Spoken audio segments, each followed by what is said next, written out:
नमस्कार दोस्तों, मैं कृष्ण कुमार आप सभी का हमारे YouTube channel first sight education पे स्वागत करता हूं। साथियों, आज की क्लास में हम डिस्कस करेंगे HSSC CET NCERT साइंस, यानी कि अब जो CET के एग्जाम के लिए हम जो साइंस है वो NCERT से पढ़ेंगे और NCERT में भी 9th और 10th की NCERT की साइंस पढ़ेंगे।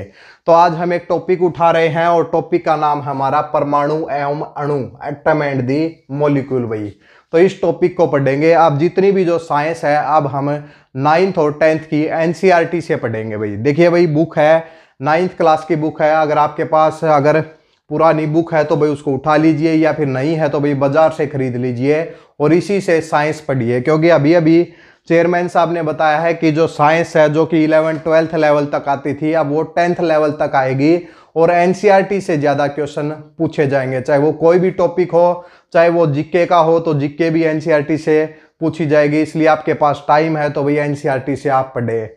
जैसा कि हमने आपको लास्ट क्लास में बताया था, या तो आप खुद NCERT से पढ़िए या फिर हम फिजिक्स और केमिस्ट्री के जो 19 चैप्टर हैं वो हम आपको कराएंगे। तो उसमें आज हमने 9th क्लास का चैप्टर नंबर 3 उठाया। सबसे पहले हम फिजिक्स स्टार्ट करेंगे, उसके बाद हम केमिस्ट्री को पढ़ेंगे, ठीक है भाई। और बायोलॉजी आप खुद पढ़ लीजिए या फिर लास्ट में हम आपको पढ़ाएंगे। तो इसलिए जो भी दोस्त नए आए हैं भाई तो चैनल को सब्सक्राइब जरूर कर लें। इसके साथ में बेल आइकन का बटन है वो भी प्रेस कर लें, ताकि भविष्य में जो साइंस की क्लास की जो भी नोटिफिकेशन आएगी या फिर कोई भी क्लास कोई भी नया टॉपिक आएगा उसकी नोटिफिकेशन सबसे पहले आप तक जाएगी, ठीक है भाई। शुरुआत करें भाई आज की क्लास की। शुरुआत करते हैं भाई टॉपिक की। बिल्कुल NCERT से पढ़ाएंगे, A to Z अपनी NCERT को बिल्कुल सामने रख लें भाई और साथ साथ में नोट करें। अगर कोई टर्म समझ में ना आए तो कमेंट सेक्शन में जरूर बताएं। तो शुरुआत करते हैं भाई सबसे पहले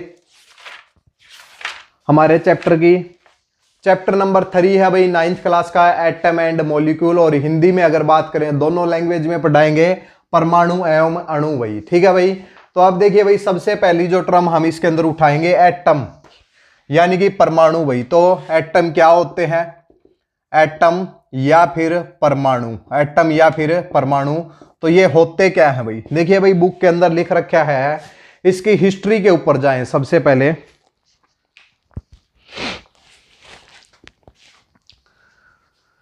सबसे पहले अगर हम एटम के बारे में पढ़ें तो इसकी हिस्ट्री के ऊपर जाते हैं। और हिस्ट्री में एक जो ऋषि हैं महर्षि कर्नाड, महर्षि कर्नाड एक ऋषि मुनि थे भाई। उन्होंने क्या किया कि एक पदार्थ है, उस पदार्थ के कट के टुकड़े किए भाई, फिर उसके और टुकड़े किए, उसके छोटे छोटे टुकड़े उन्होंने किए और लास्ट में जो सबसे जो छोटा टुकड़ा बचा उसको क्या बोलिया उन्होंने? परमाणु कहा। क्या कहा भाई? परमाणु, जिसे आज हम हिंदी के अंदर क्या बोलते हैं? परमाणु बोलते हैं। लेकिन जो इंग्लिश का वर्ड है ये कहाँ से आया? तो ये तो भाई वो महर्षि मुनि ने बताया है। लेकिन जब बाद में साइंटिस्ट आए तो साइंटिस्ट में एक साइंटिस्ट का नाम है जॉन डाल्टन। क्या है भाई? एक जॉन डाल्टन, डाल्टन नाम का एक साइंटिस्ट था। उन्होंने इसकी जो टर्म है, जो एटम, जो टर्म किसने दी थी भाई? जॉन डाल्टन ने दी थी। और जॉन डाल्टन ने ये कहाँ से दी थी? तो जो ये एटम है ये ग्रीक का वर्ड है भाई। क्या है भाई? ग्रीक भाषा का क्या है भाई? ये वर्ड है, ठीक है भाई। तो आपको पता लग गया होगा एटम जिसको हिंदी में क्या बोलते हैं? परमाणु बोलते हैं। और होता क्या है? जैसा कि ऋषि मुनियों ने भी पहले बता दिया है, किसी भी पदार्थ के हम छोटे से छोटे टुकड़े करते हैं और लास्ट में एक सबसे छोटा टुकड़ा बचता है और उसको क्या बोलते हैं? उसको एटम बोलते हैं, उसको परमाणु बोलते हैं, ठीक है। तो यही थ्योरी किसने दी थी? जॉन डाल्टन ने दी थी भाई। यही थ्योरी किसने दी थी? जॉन डाल्टन ने। तो एटम की डेफिनेशन साइंटिस्ट ने क्या बताई है कि जो एटम है किसी भी मैटर की सबसे छोटी इकाई है, या फिर पदार्थ की जो सबसे छोटी इकाई है उसको हम क्या बोलते हैं? परमाणु या फिर उसको एटम बोलते हैं। क्लियर है भाई? तो जॉन डाल्टन ने सबसे पहले बताया था किसके बारे में? एटम के बारे में। तो जॉन डाल्टन ने इसके ऊपर एक थ्योरी भी दी है। थ्योरी भी आपको बता देते हैं भाई, जॉन डाल्टन ने क्या थ्योरी दी है। बुक के अंदर लिख रखा है, इसमें लिख रखा है कि जो मैटर है, पदार्थ है, वो छोटी छोटी इकाइयों से बना होता है। जैसे कि हमारे पास जैसे ये डस्टर है भाई, तो डस्टर क्या है भाई? इसके हम 2 टुकड़े करते हैं, फिर 4 टुकड़े करेंगे, फिर 8 टुकड़े करेंगे और लास्ट में इसका जो सबसे छोटा टुकड़ा होगा उसको हम क्या बोलेंगे? एटम बोलेंगे, यानी कि परमाणु बोलेंगे। तो पहला पोस्टुलेट तो यही दिया डाल्टन ने कि जो मैटर की जो सबसे छोटी सी छोटी इकाई है वो कौन सी है, एटम है भाई। और उसके साथ में एटम के बारे में ये भी बताया कि एटम क्या है, इंडिविजिबल है, यानी कि इसको ज्यादा और हम नहीं तोड़ सकते हैं। सबसे छोटी इकाई हो गई तो उसको क्या तोड़ेंगे भाई, तो वो उसको हम तोड़ नहीं सकते भाई एटम को। ठीक है भाई। तो जितने भी जो पदार्थ है हमारे आसपास के, जितने भी पदार्थ हैं वो किससे बने होते हैं, एटम से बने होते हैं। चाहे आपकी बुक है तो बुक का भी सबसे छोटे से छोटा जो पार्ट है वो क्या है, एटम है। और आप सभी लोग जानते हैं कि एटम के अंदर क्या होते हैं, एटम के अंदर प्रोटॉन भी होते हैं और इलेक्ट्रॉन भी होते हैं, यानी कि एक न्यूक्लियस होता है, न्यूक्लियस में प्रोटॉन और न्यूट्रॉन होते हैं और उसके चारों तरफ इलेक्ट्रॉन चक्कर लगाते हैं, जैसे कि आप साइंस के स्टूडेंट होंगे तो आप जानते होंगे। ठीक है भाई। तो ये था एटम के बारे में। तो पेपर के अंदर क्या पूछा जा सकता है कि एटम जो नाम है, जो भी एटम नाम है किसने दिया है भाई, तो जॉन डाल्टन ने दिया है। और परमाणु जो नाम दिया गया था वो महर्षि कर्नाड के द्वारा दिया गया था। ठीक है। तो ये तो बात हुई हमारी एटम की। और एटम के ऊपर और क्या क्वेश्चन पूछ सकता है तो और हम बता देते हैं। देखिए इसके अंदर दो टर्म और लिख रखी हैं, अगर आप ध्यान देंगे बुक के अंदर, बुक बिल्कुल सामने रख लीजिए। Law of conservation of mass, law of conservation of mass एक टर्म ये है। और अगर इसको हिंदी के अंदर बात करेंगे तो क्या होगा, द्रव्यमान संरक्षण का नियम। क्या है भाई, द्रव्यमान संरक्षण, द्रव्यमान संरक्षण का नियम। एक तो ये है भाई। और दूसरी जो टर्म है दे रखी है आपको बुक के अंदर, वो दे रखी है भाई constant proportion, law of constant proportion. English के अंदर कांस्टेंट प्रोपोर्शन है। दोनों को बिल्कुल अच्छे से समझेंगे, बस एक बार आप ये देख लीजिए। अब ये कांस्टेंट का मतलब क्या हो जाएगा, शिथिर,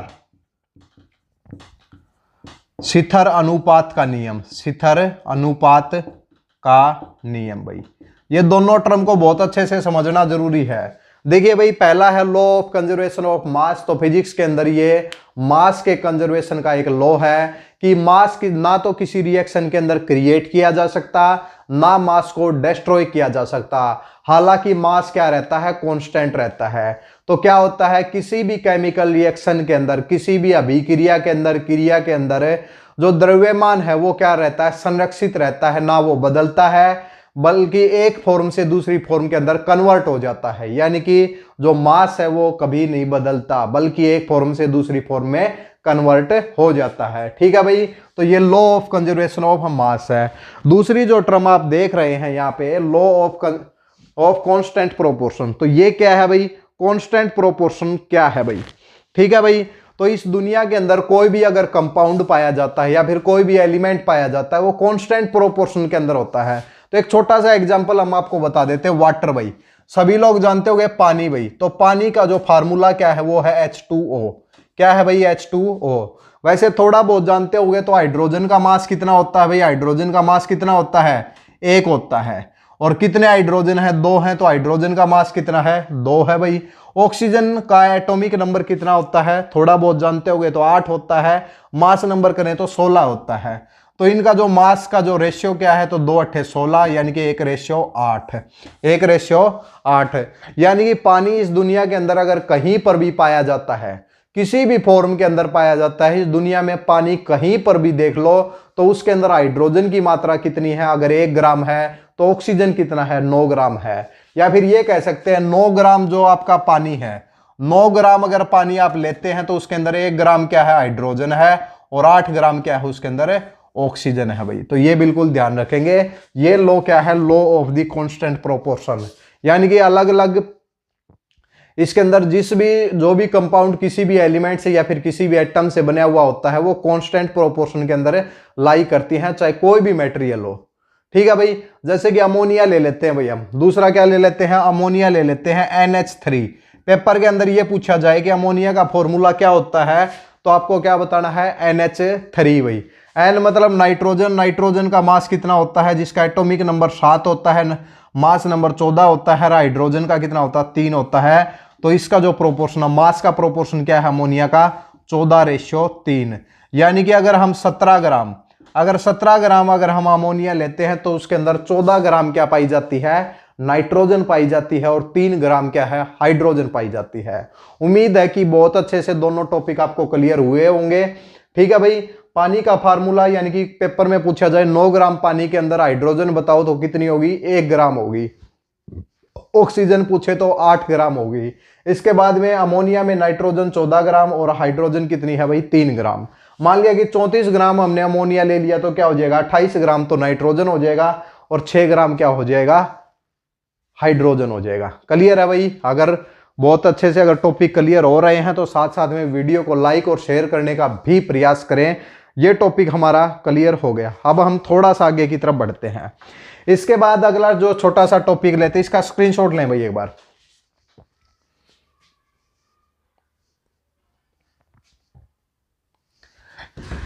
इसके बाद हम देखते हैं कि जो एटम है, एटम किसी पदार्थ की जो छोटे से छोटी इकाई है, यानी कि परमाणु है, जो कि किसी भी पदार्थ की क्या है, सबसे छोटी से छोटी क्या है, इकाई है। दोनों बात एक ही है, एक हिंदी में टर्म है, एक इंग्लिश में टर्म है। इसके बाद हम बताते हैं भाई जो भी परमाणु है वो कितने बड़े होते हैं, परमाणु का जो साइज है वो कितना होता है, यानी कि परमाणु का आकार क्या होता है भाई, तो ये आपको बताना है। ठीक है भाई, तो जो भी एटम होते हैं, जो एटम का जो साइज है, यानी कि जो एटम का जो साइज है, यानी कि उसकी रेडियस बता देते हैं भाई।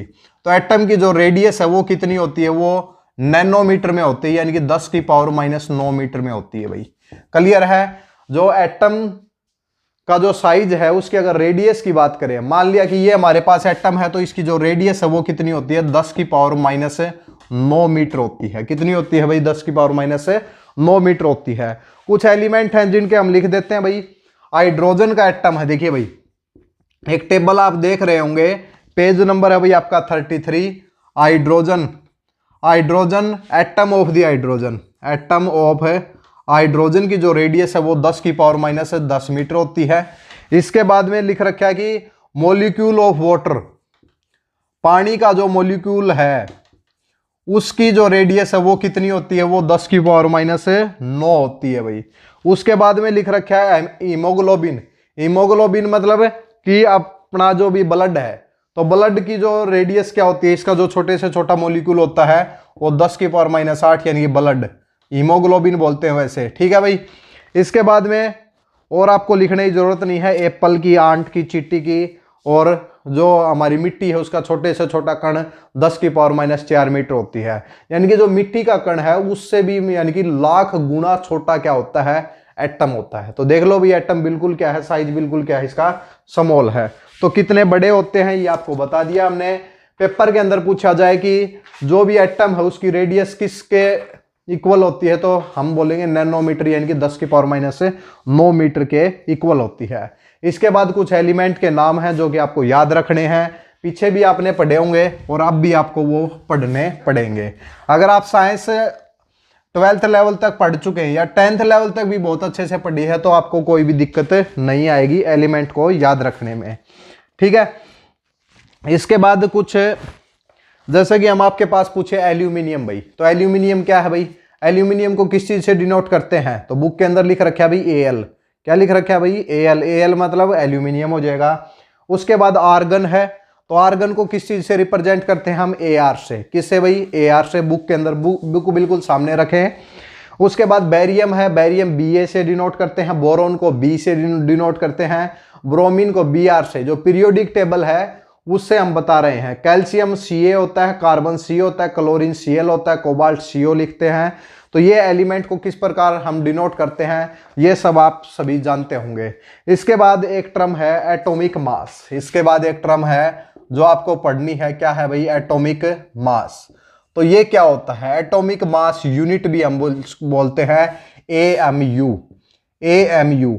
देखिए भाई वैसे मास है, जैसे कि हम कहें कि 1 किलोग्राम चीनी भाई, तो यानी कि वो तो किलोग्राम के अंदर माप सकते हैं, लेकिन जो एटम का जो मास है, जो इसका साइज बहुत ही छोटा है, जिसका साइज नैनोमीटर में है, तो उसका मास किस प्रकार एग्जिस्ट करेगा भाई, तो मास क्या है, उसका जो मास जो मापा जाता है वो AMU में मापा जाता है। पूछा जाए एटम का जो मास है किस चीज में मापा जाता है, तो AMU यानी कि एटॉमिक मास यूनिट में मापा जाता है। और ये एटॉमिक मास यूनिट क्या है, it is the mass of the 1/12 part of the mass of 1 atom of carbon.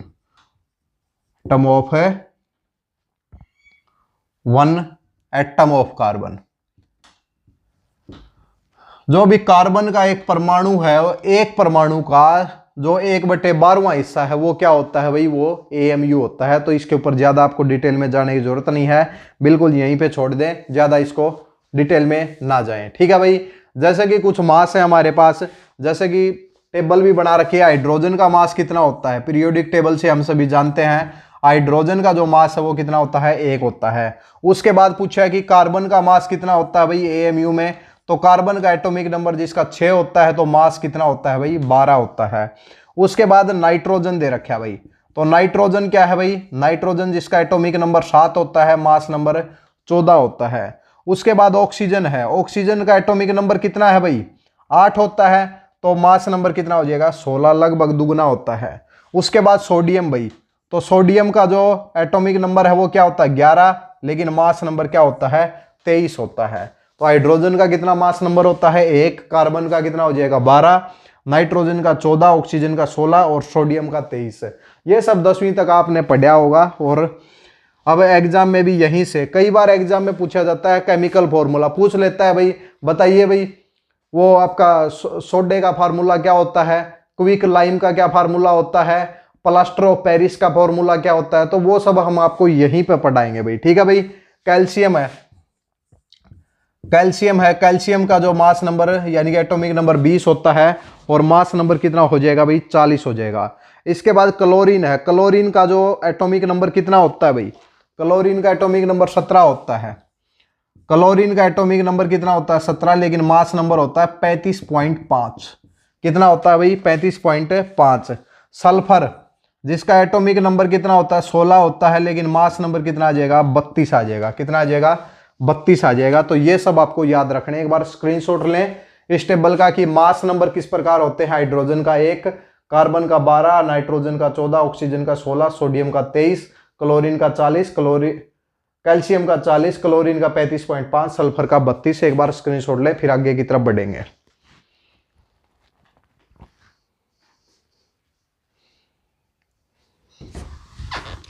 ठीक है भाई, तो एटम हमारा यहीं पे कंप्लीट हुआ। एटम क्या है, किसी भी पदार्थ की छोटे से छोटी इकाई क्या है भाई, एटम है। एटम का साइज किस चीज में होता है, नैनोमीटर में होता है।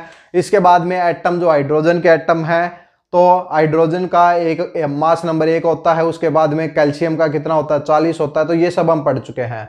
इसके बाद चलते हैं भाई मॉलिक्यूल की तरफ। दूसरा जो टर्म है वो क्या है, मॉलिक्यूल है भाई। दूसरी टर्म क्या है, मॉलिक्यूल है। तो ये मॉलिक्यूल क्या होता है भाई, देखिए 2 या 2 से ज्यादा एटम को मिला के, 2 और मोर, 2 या 2 से ज्यादा एटम को मिलाकर क्या बना सकते हैं हम, मॉलिक्यूल बना सकते हैं भाई। तो मॉलिक्यूल क्या होते हैं, 2 या 2 से ज्यादा परमाणु को मिलाकर क्या बनता है भाई, अणु बनता है, यानी कि मॉलिक्यूल बनता है। तो 2 और मोर एटम कंबाइन आपस में क्या होते हैं, जुड़ते हैं, टू फॉर्म क्या बनाने के लिए, मॉलिक्यूल। तो किसी भी अणु को बनाने के लिए 2 या 2 से ज्यादा क्या जुड़ते हैं भाई, परमाणु जुड़ते हैं।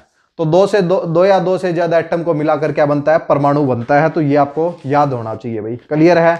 अब भाई क्या है कि भाई इसके बाद एक टर्म होता है एलिमेंट। पीरियोडिक टेबल में क्या होते हैं भाई, एलिमेंट होते हैं। आपको पता होगा हाइड्रोजन, नाइट्रोजन, ये सारे क्या होते हैं, एलिमेंट। और इसके बाद में एक होता है कंपाउंड भाई। तो इनको हिंदी में देख लो भाई, पहले तो क्या कहते हैं, एलिमेंट को बोलते हैं तत्व और कंपाउंड को बोलते हैं यौगिक भाई। क्या बोलते हैं, यौगिक। क्लियर है भाई। तो एलिमेंट क्या है, एलिमेंट किस चीज से बनकर बने होते हैं, तो 2 या 2 से ज्यादा एटम को मिलाकर क्या बनाते हैं भाई, एलिमेंट बनाते हैं। और एक एलिमेंट के अंदर सेम प्रकार के एटम होते हैं भाई, सेम प्रकार के एटम होते हैं। मान लिया नाइट्रोजन है, तो सारे के सारे जो एटम होंगे वो नाइट्रोजन के होंगे। उसी प्रकार कंपाउंड में क्या होता है, 1 या 1 से ज्यादा एलिमेंट हो जाते हैं, तो 1 से ज्यादा एटम हो जाएंगे। तो उसके अंदर अलग अलग एटम हो सकते हैं। ठीक है भाई। तो एलिमेंट से को मिलाकर, एलिमेंट से आप देखिए एलिमेंट के अंदर कौन कौन से एटम होते हैं। तो देखिए एक आर्गन है, पहले एलिमेंट का एग्जांपल ले लेते हैं भाई। एलिमेंट से, एलिमेंट एक हमने ले लिया आर्गन भाई। कौन सा ले लिया, आर्गन ले लिया भाई। ठीक है भाई। इसके बाद में एक एलिमेंट हमने ले लिया हीलियम। एक ले लिया हमने आर्गन और एक ले लिया हीलियम, दोनों नोबल गैस होती हैं, रिएक्ट नहीं करती हैं, तो ये आपस में क्या है, मोनो एटॉमिक होते हैं। दोनों क्या होते हैं, मोनो एटॉमिक। देखिए पेपर में पूछा जाता है कि 4 ऑप्शन दिए जाएंगे, बताइए भाई ये मोनो एटॉमिक है। मोनो एटॉमिक मतलब इनके अंदर क्या है कि भाई एक ही प्रकार के एटम है, यानी कि एक ही एटम होता है, एक ही एटम से क्या बनता है भाई, आर्गन, और एक ही से क्या बन जाता है, हीलियम हो जाता है। लेकिन ऑक्सीजन देखिए भाई, ऑक्सीजन के अंदर क्या है कि ऑक्सीजन जिसको ओ से हम दर्शाते हैं, आपने देखा है ऑक्सीजन ओ होता है, नहीं भाई O2 होता है। तो ऑक्सीजन हमेशा जो एग्जिस्ट करता है, जो हमारी ऑक्सीजन जो हम सांस लेते हैं, तो ये सब क्या होता है, डाई एटॉमिक। इसके अंदर कितने होते हैं भाई, 2 एटम मिलके क्या बनाते हैं भाई, O2 बनाते हैं। ठीक है भाई, तो O2 आपको याद रखना है क्या है, डाई एटॉमिक, जिसके अंदर क्या होते हैं, 2 एटम होते हैं। ठीक है भाई, इसके बाद में नाइट्रोजन है। हाइड्रोजन भी क्या है, डायटोमिक गैस है। हाइड्रोजन किस फॉर्म में एग्जिस्ट करती है, H2 फॉर्म में एग्जिस्ट करती है। नाइट्रोजन क्या है, नाइट्रोजन N2 की फॉर्म में एग्जिस्ट करती है हमेशा, तो ये भी क्या है, डायटोमिक है। ये भी क्या है, डाई एटॉमिक है, डाई एटॉमिक है। उसके बाद में क्लोरीन है। क्लोरीन भी आपने देखा होगा, Cl अकेला एग्जिस्ट नहीं करता, Cl2 होता है। क्या होता है, Cl2, तो क्या हो जाएगा, ये डाई एटॉमिक हो जाएगा। तो पेपर के अंदर पूछा जाए हीलियम क्या है, तो हम क्या कहेंगे भाई, ये मोनो एटॉमिक है। उसके बाद में आर्गन क्या है, तो मोनो एटॉमिक है। ऑक्सीजन क्या है, डाई एटॉमिक है। हाइड्रोजन क्या है, डाई एटॉमिक है। नाइट्रोजन भी क्या है, डाई एटॉमिक है। और क्लोरीन भी क्या है, डाई एटॉमिक है। जो गैस है वो किस प्रकार एग्जिस्ट करती है, O2 की फॉर्म में एग्जिस्ट करती है। O क्या है, O तो एक एलिमेंट है, लेकिन O2 क्या है, O2 एक गैस है भाई। ठीक है भाई, तो ये आपका हो गया भाई एलिमेंट से। इसके बाद में 2-4 मॉलिक्यूल के नाम और लिखते हैं, एक बार इसका स्क्रीनशॉट लें, फिर आगे की तरफ बढ़ते हैं। कंप्लीट चैप्टर करा देंगे भाई, जितना भी आज हो सकता है एक चैप्टर कंप्लीट हो जाएगा एक क्लास में।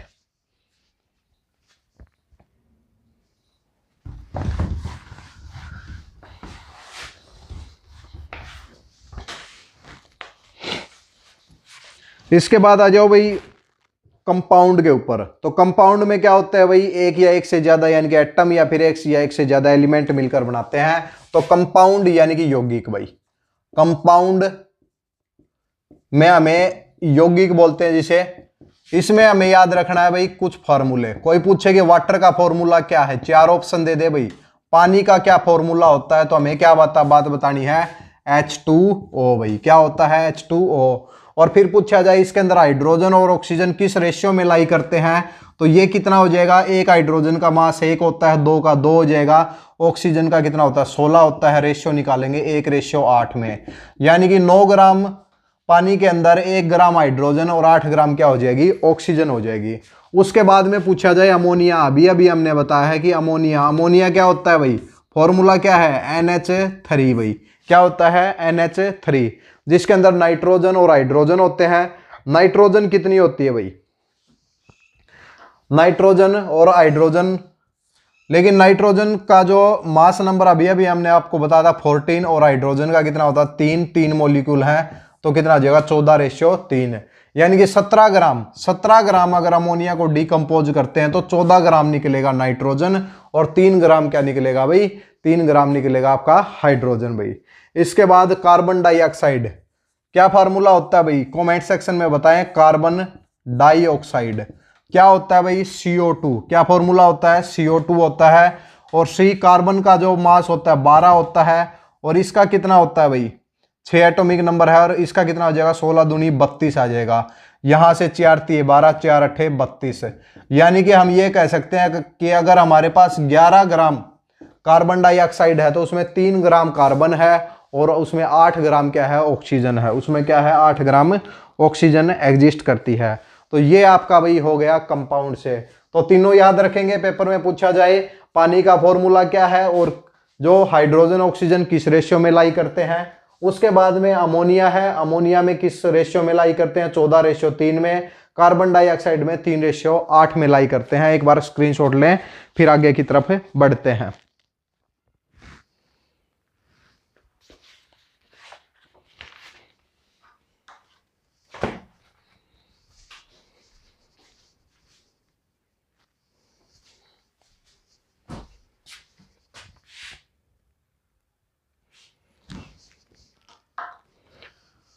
उसके बाद एक टर्म होती है अनायन। क्या होती है? अनायन। उसके बाद कुछ मॉलिक्यूल के नाम लिखेंगे कि केमिकल फॉर्मूला किस प्रकार लिखते हैं। देखिए भाई, एक वर्ड होता है आयन। आयन क्या होता है? आयन एक प्रकार का, मतलब कोई भी कंपाउंड लगा लो, चाहे कोई मॉलिक्यूल लगा लो, जिसके ऊपर कोई ना कोई चार्ज होता है। ठीक है भाई, कोई ना कोई चार्ज होता है। ठीक है भाई, कोई भी आयन है जिसके ऊपर पॉजिटिव चार्ज हो भाई, यानी कि कोई भी आयन है जिसके ऊपर पॉजिटिव चार्ज है, तो उसको हम क्या बोलेंगे भाई? उसको हम बोलेंगे कटायन। क्या बोलेंगे? कटायन। पेपर में कई बार पूछा जाता है कटायन क्या होते हैं, तो हम क्या करेंगे, कहेंगे जिसके ऊपर पॉजिटिव, कोई भी आयन है जिसके ऊपर पॉजिटिव चार्ज होगा वो कौन सा होता है? कटायन होता है। जैसे कि Na पॉजिटिव हो गया भाई, Na पॉजिटिव, तो ये क्या है? कटायन है। उसके बाद में K पॉजिटिव हो गया, Mg2 पॉजिटिव हो गया, तो ये सारे के सारे क्या हैं? कटायन हैं। और जिसके ऊपर नेगेटिव चार्ज आ जाए, जिसके ऊपर नेगेटिव चार्ज आ जाए, वो क्या उनसे होते हैं? वो अनायन होते हैं। वो क्या होते हैं? अनायन होते हैं। जैसे कि नेगेटिव चार्ज में Cl नेगेटिव आ जाएगा, O2 नेगेटिव आ जाएगा, उसके बाद में Br नेगेटिव आ जाएगा, ब्रोमीन नेगेटिव आ जाएगा। तो ये सारे जिसके ऊपर माइनस निशान दिखे वो अनायन, और जिसके ऊपर पॉजिटिव चार्ज दिखे वो क्या होते हैं? वो कटायन होते हैं। तो ये भी आप नोट करेंगे। इसके बाद केमिकल फॉर्मूला किस प्रकार लिखते हैं भाई? किसी भी चीज का केमिकल फॉर्मूला किस प्रकार लिखते हैं, तो वो अब हम आपको बताएंगे। ये नोट डाउन करेंगे भाई, बिल्कुल बुक में आप साथ साथ में निशान लगाएंगे और उसी के हिसाब से करेंगे।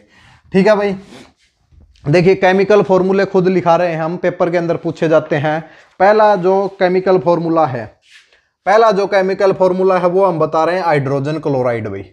तो पेपर में पूछा जाए हाइड्रोजन क्लोराइड का फार्मूला क्या है, हाइड्रोजन क्लोराइड का फॉर्मूला क्या है, तो किस प्रकार लिखते हैं भाई? देखिए हम आपको बता, देखिए हाइड्रोजन क्लोराइड में हाइड्रोजन और क्लोरीन है, हाइड्रोजन और क्लोरीन है। H को हमेशा H की जो वैलेंसी होती है, आउटर मोस्ट शेल में जो इसका इलेक्ट्रॉन होता है कितना होता है? 1 होता है। Cl पे वैलेंसी कितनी होती है? -1 होती है। इसकी 1 होती है, इसकी -1 होती है। आपस में क्रॉस मल्टीप्लीकेशन करानी होती है भाई। ठीक है भाई, तो यहाँ भी 1 है, यहाँ पे पॉजिटिव का 1 है, यहाँ पे नेगेटिव का है, इसलिए कंबाइन हो जाएंगे। हमें माइनस प्लस नहीं चेक करना, बल्कि आपस में मल्टीप्लाई करवानी है, HCl भाई। तो हाइड्रोजन क्लोराइड का फॉर्मूला क्या हो जाएगा? HCl हो जाएगा। क्लियर है? इसके बाद दूसरा पूछा जाता है hydrogen sulphide. Hydrogen sulphide, hydrogen sulphide का क्या फॉर्मूला है? अब की बार देखिए भाई, यहां पे हाइड्रोजन होगा और यहां पे सल्फर होगा। सल्फर के आउटर मोस्ट में कितने होते हैं भाई? -2 इसके ऊपर वैलेंसी होती है, इसकी 1 होती है। आपस में मल्टीप्लाई करेंगे तो 2 हाइड्रोजन और 1 सल्फर भाई। तो फॉर्मूला क्या हो जाएगा? H2S भाई, H2S हो जाएगा। क्लियर है? वैलेंसी जो सल्फर की होती है वो -2 होती है। हाइड्रोजन की कितनी होती है भाई? हाइड्रोजन की 1 होती है। लेकिन जो टोटल जो मॉलिक्यूल बनाना है, जो भी केमिकल फॉर्मूला है, वो न्यूट्रल होना चाहिए। तो इसलिए हम क्या करेंगे? H2S करेंगे। तो H की जो वैलेंसी होती है +1 होती है, लेकिन 2 की कितनी हो जाएगी? +2, और इसकी -2, और प्लस और माइनस कैंसिल हो जाएंगे और न्यूट्रल आ जाएगा भाई। क्या आ जाएगा? न्यूट्रल। तो फॉर्मूला क्या आता है? हमेशा न्यूट्रल आता है। इसके बाद में एक है मैग्नीशियम क्लोराइड। मैग्नीशियम क्लोराइड इसी प्रकार लिखने हैं भाई, बुक के अंदर आपके दे रखे हैं, तो आप डायरेक्ट लिखेंगे MgCl2। Mg की वैलेंसी 2 होती है, Cl की 1 होती है। ठीक है भाई। इसके बाद में एल्यूमिनियम ऑक्साइड। इसके बाद जो फॉर्मूला है एल्यूमिनियम ऑक्साइड, एल्यूमिनियम ऑक्साइड की होती है Al2O3। Al2O3 इसका क्या होता है? केमिकल फॉर्मूला होता है, डायरेक्ट आप याद करेंगे। इसके बाद में कैल्शियम ऑक्साइड। कैल्शियम ऑक्साइड का क्या फार्मूला होता है? वो होता है CaO। क्या होता है? CaO। ये भी डायरेक्ट आप याद रखेंगे, या फिर वैलेंसी से इसको निकाल भी सकते हैं। इसके बाद में सोडियम नाइट्रेट। तो नाइट्रेट में क्या होता है? नाइट्रेट होता है NO3। NO3 नेगेटिव होता है यार, आपको निकालना है सोडियम नाइट्रेट। तो क्या आ जाएगा? Sodium nitrate. तो सोडियम यानी कि Na पॉजिटिव और NO3 नेगेटिव दोनों आपस में ऐड हो जाएंगे, NaNO3 बन जाएगा। इसके बाद में कैल्शियम हाइड्रोक्साइड। पेपर में पूछा जाए कैल्शियम हाइड्रोक्साइड का क्या फार्मूला है, तो आपको क्या बताना? हाइड्रोक्साइड यानी कि OH, तो CaOH2।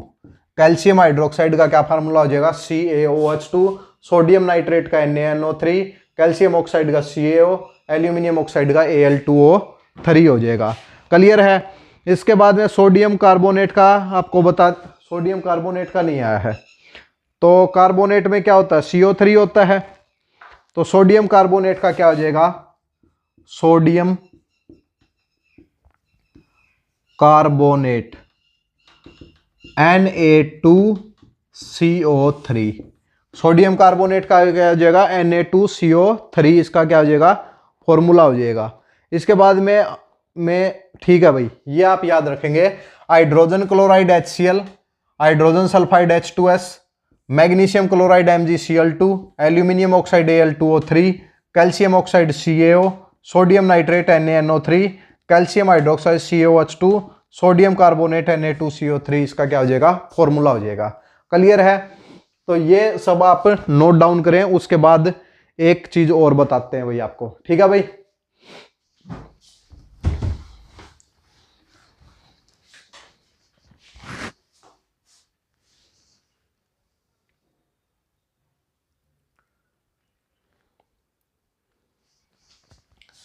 इसके बाद जो एक वर्ड यूज करेंगे हम, मोलिकुलर वेट। मोलिकुलर वेट यानी कि आणविक द्रव्यमान। आणविक द्रव्यमान यानी कि अणु का जो है, मोलिकुलर वेट यानी कि अणु का जो द्रव्यमान है वो किस प्रकार निकालते हैं। तो देखिए भाई, ये जितने भी जो मोलिक्यूल दिए हुए हैं इनके द्रव्यमान निकालने हैं। तो मान लेते हैं कि भाई हमारे पास HCl का हमें क्या निकालना है, मोलिकुलर वेट निकालना है। HCl हाइड्रोजन का मास कितना होता है, 1, और कितने हाइड्रोजन है, एक ही है। और Cl का क्या होता है, 35.5 है। तो टोटल जो इसका जो वेट हो जाएगा 36.5 U हो जाएगा, 36.5 एटॉमिक मास यूनिट हो जाएगा। उसके बाद में एक हमें कि जैसे कि निकालना है कि हमें Al2O3 का मोलिकुलर वेट निकालना है। तो क्या करेंगे भाई, इसका एटॉमिक नंबर कितना है भाई, 13, मास नंबर कितना होता है, 27 होता है, और एक एल्यूमिनियम का 27 है, 2 है तो 27 दूनी 54 आ जाएगा। ऑक्सीजन का जो एटॉमिक मास होता है वो कितना होता है भाई, 16 होता है, और 3 ऑक्सीजन है तो 16 3 48, यानी कि ये हो जाएगा 8 4 12 और 102 U। कितना हो जाएगा, 102 U। पानी का अगर मोलिकुलर वेट पूछा जाए तो कितना होता है पानी का भाई, 2 तो ये हो जाएगा और 16 ये हो जाएगा, यानी कि 18 ग्राम। कितना होता है पानी का जो मोलिकुलर वेट होता है वो कितना होता है, 18 ग्राम। अमोनिया का कितना होता है भाई, NH3 यानी कि 14 प्लस के 3, कितना आ जाएगा, 17। कितना आ जाएगा, 17 ग्राम। इसका क्या होता है भाई, मोलिकुलर वेट होता है। क्या होता है, मोलिकुलर वेट होता है। तो ये सब आप याद रखेंगे। क्लियर है। तो इसके बाद एक कंसेप्ट और रहता है, उसके बाद हमारा कंप्लीट हो जाएगा। जल्दी से इसको नोट डाउन करें, फिर हम उसको कंप्लीट करते हैं।